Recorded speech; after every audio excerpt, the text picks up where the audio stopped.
The case was closed. The traveler was gone. Yet according to digital records, their phone was still moving through one of the busiest airports in the world. What began as an ordinary death investigation would evolve into a mystery involving mobile phone tracking systems, airport surveillance networks, digital forensics, and a question nobody could answer. If the owner was dead, who was carrying the phone, and why did it keep appearing inside the airport weeks after the funeral? For 38-year-old Daniel Mercer, travel was routine.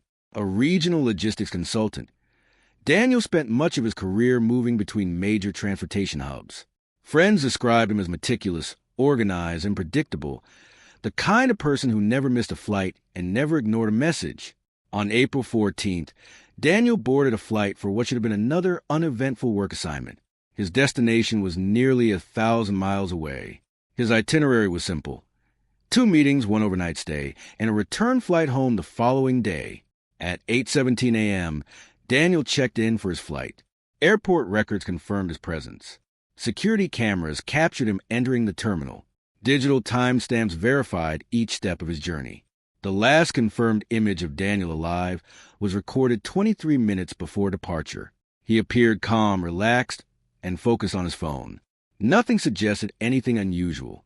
The following morning, local authorities received an emergency call. A traveler had been discovered unresponsive inside a hotel room. Paramedics arrived within minutes.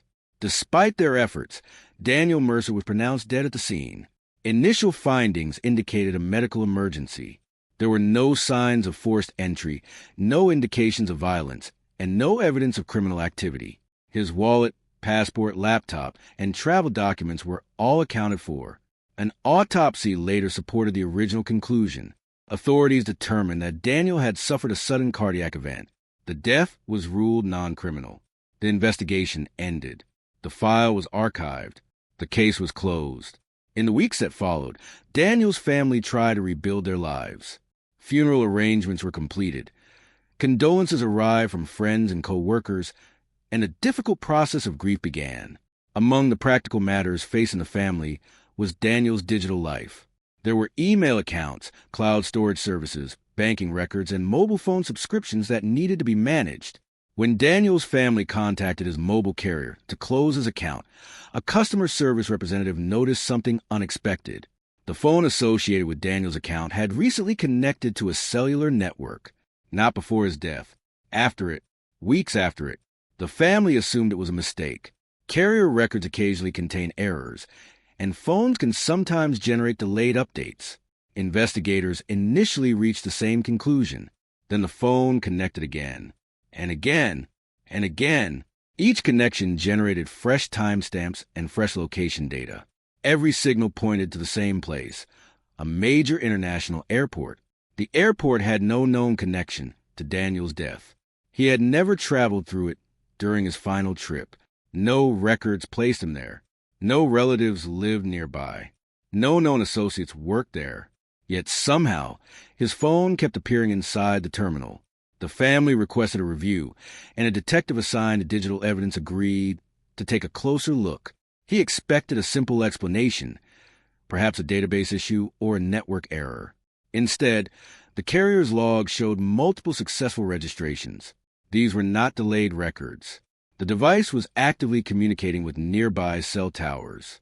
For a phone to generate that kind of activity, it generally requires power, functioning hardware, and physical proximity to network infrastructure. The device appeared to be operating normally. The detective requested more detailed location logs. What came back raised even more questions. The phone was not stationary. It was moving. Over 17 days, the device appeared in different sections of the airport. Sometimes it appeared in public areas. Sometimes it appeared beyond security checkpoints. On several occasions, it appeared near employee-only corridors. That was the moment everything changed. A malfunction does not walk through an airport. The phone belonged to a dead man. Yet according to digital records, it seemed to have a routine of its own. Investigators were forced to consider a troubling possibility. The device had not disappeared after Daniel's death. Someone had it. Someone was using it. And whoever that person was had gone unnoticed for weeks. Finding that individual would require access to one of the most heavily monitored environments on Earth. Hidden within thousands of hours of surveillance footage, investigators hope to uncover the answer to a question that should never have existed. Who was carrying the phone that kept pinging after death?